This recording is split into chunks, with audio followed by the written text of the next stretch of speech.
Right, welcome back, and back to the second segment. We're speaking about Africa, or the Egyptian role in Africa, where Egypt has always been a great backer to the African Sustainable Development for promoting the African continent, opportunities at the African continent at large, for extending its relations and cooperation with the African continent at large. And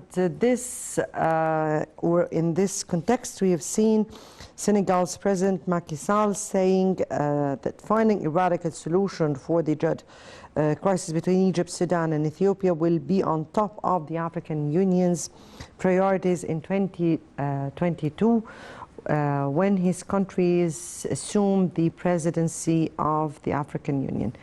This during a meeting with our Trade Minister, Nabil, who is in Dakar. Sall also voiced Senegal's full support to Egyptian people's eternal rights to the Nile River and the Senegalese endeavor to highlight this support in the events related to the African Union and the UN. We'll be speaking about this important visit of our Trade Minister to Senegal. We'll also be speaking about Egypt's relations and cooperation in Africa at large with our distinguished guest, Dr. Nabil Helmy, international law expert. Thank you so much for being with us. Nice to be with you. Nice to discuss this very important issue. Thank you so especially much. Today. Let's first speak about relations between Egypt and Senegal since President Abdel Fattah al-Sisi delivered through Minister of Trade Nabil this message to the Senegalese president, who was much appreciating to such a visit, and these were the words that I said he exactly said. How do you describe the Egyptian-Senegalese relations? Actually, Egypt has very good relation with Africa.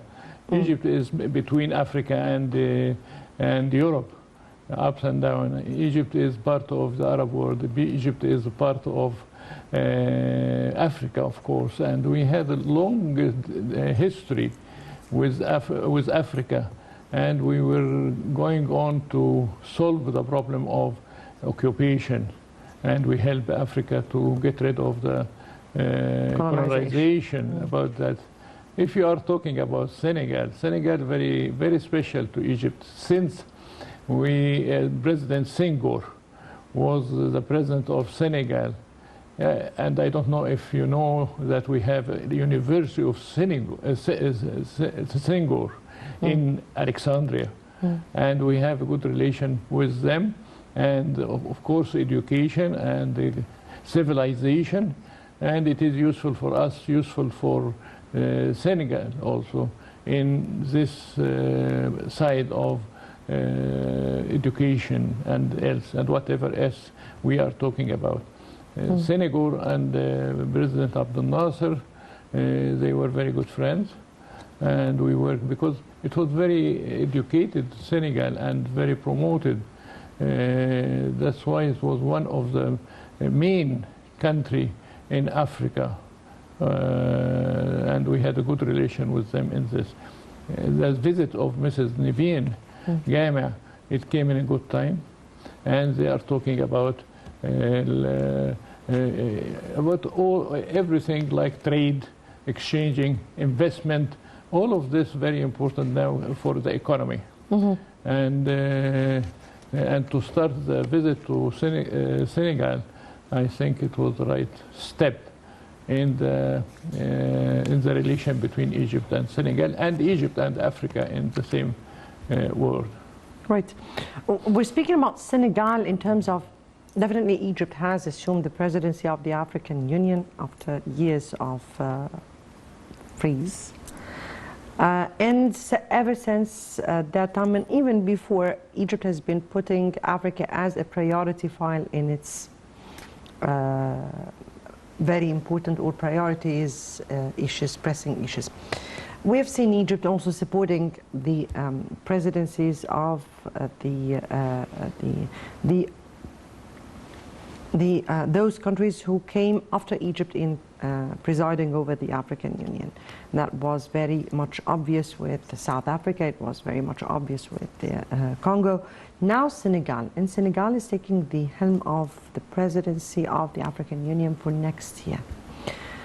From your point of view, how important is Egypt supporting Senegal in its upcoming chairmanship to the African Union from one side? What are the pressing issues before Senegal at this upcoming stage? You see, as you rightly said, that Egypt has a very good relation with Africa, and I distinguish between the relation before the June 30th and relation after June 30th, because one of the first steps, and we realize it is very important to have the relation with Africa and with the civilized country in Africa, and this Senegal could be the first one we can talk about, because they have very good civilization, they have education, they are very much related to France, but still they are very loyal to Africa, and if they are now with the AU, then it is more important to push more relation, and the economic relation actually is very important, and because this will be interest for both sides, and that's what we are going to do, and that's why I think Mrs. Naveen Gama is going there to tight the economic relations, the investment, all of this trade, import and export. As long as you have an interest in economy, then you will have interest in politics and everything in this respect. This is very much attached to each other for this. And of course, if you have also African Union, then this will push more relation and push more importance in this relation, and for the future also, not only today, but for upraising Africa and the countries in Africa whenever they need that. Here when we are speaking about Egypt and Egypt, how it supported Africa, particularly during the past few years, because since 2014, Egypt has started again to come back to its grassroots, to Africa. In 2020 alone, President Abdel Fattah al-Sisi took part in 17 summits, including 11 on or related to Africa. How do you think those visits, or the keenness of the leadership itself to attend visits, gave momentum to the Egyptian-African relations?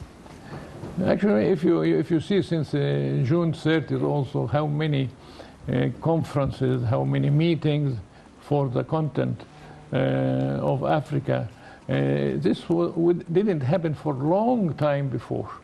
I think the last interest in Africa, it was since Nasser time and era. But after that, and I remember my professor, late Boutros Ghali, he was always going after Africa.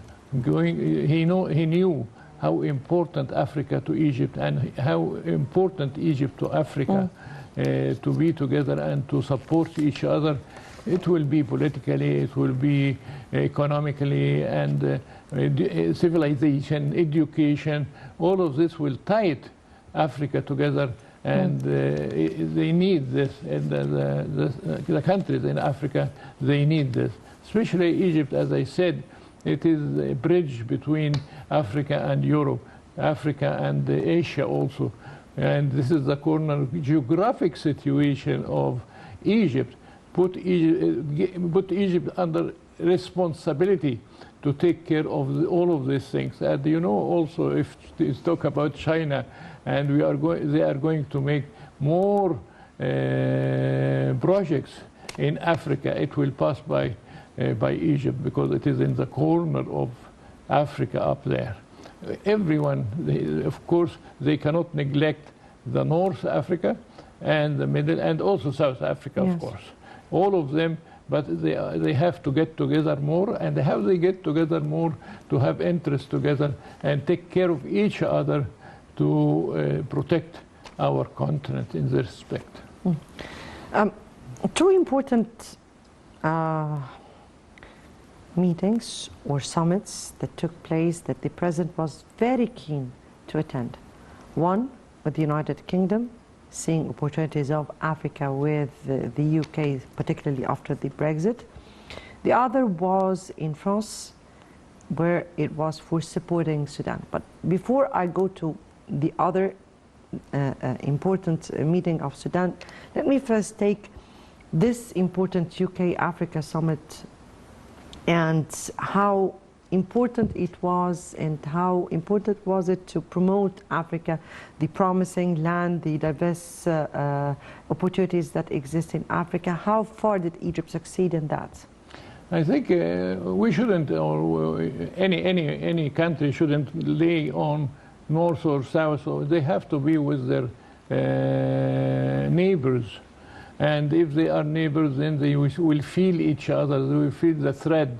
They will feel the interest. They will feel that they can complete each other and tie it to each other, because it will save a lot of money for transportation, navigation, or what. All of these things will be helpful for development of this area. Let me say area, not Africa or here and there. That's why we have this union. The international organization has been created for this. Not international organization in general, but regional international organization has been built to put the states together to help them in tight and develop themselves and to protect themselves in this. Whatever they say in UK or here and there, but still we have to work for it. And I think Egypt is leading and has responsibility to lead this tightness for the interests of Africa. Let me here take it from another perspective. Brexit is now out of the European Union, or it's formally out of the European Union, and it is searching for partners. Indefinitely, this very particular summit we're speaking about was UK-Africa Investment Summit, was to showcase how can Africa be part of the interests of the United Kingdom or Britain at this upcoming stage. To which extent do you think that we had been able to offer the UK such an opportunity or such a partnership, and why would the United Kingdom consider Africa as a perfect partner for the upcoming stage? In my opinion also, that I think UK and maybe France also, yeah, at least the UK, they feel they have a lot of people and worker and leading in UK from Africa. And those, they have very good relation with their countries, with their relatives, with all of this. That's why also they are depending on taking care of this relation, because this will be, especially now, UK has a lot of problems economically and for labor and for all of this thing, and they need to have support. And they left the one thing also, as you know, they left the European Union. Exactly. And they are separated, they have their money, then they need support from other side, and it is much easier to have the support of Africa and the summit and all of these things, and it will come later on more relation and more tightness with Africa, because the UK needs Africa more than African needs the UK in this in the future, for the future and the interests of each party of this respect. Here, if I may ask you about the UK, France, the foreign partners at large. But the question is the African continent, or has the African continent grow stronger in order to be a real key partner to those countries rather than a market? I think if you look at the continent for several years now, they are developing themselves to be for each other, for respecting each other, for helping each other, for working together, and education and all of these things. And you remember, as you have mentioned rightly, that France, the France now, they went to Africa, the French Africa, of course, and they said it is part of us, and we have misused Africa for some time, and we are sorry for that, and we are now partners, and we will do this together. Whatever you are doing, we will help each other in develop our life together. And I think UK will feel this after a while, that helping each other, it will be for, as I said, the interest for both of sides of it. And I believe this will be very soon, that they feel how important the continent, how important Africa, of course they with are the aware resources, culture, everything will be what. Of course they are aware of the importance of the African continent. Or why do you think all these, or what's going on in this continent is all about? Yeah, they are aware, but they are not practicing. This is very important to practice, that it is important, and both we are partners. We are not leader and they are following. No, we are partners, and we are important for each other, and you are Africans are very important for us. Yes. If this idea will come and will be understood, I think will change the relation between both sides in this relationship. And now, of course, they will feel that they have natural resources in Africa still. They have good education, good workers. They need it. They don't find it in Europe very much so. And that's the problem. They don't find it. We have the resources. They want the resources. Problem for who? For UK or for Africans? Okay, before we continue on with our discussion, let me first take this report, and we'll come back for more discussion.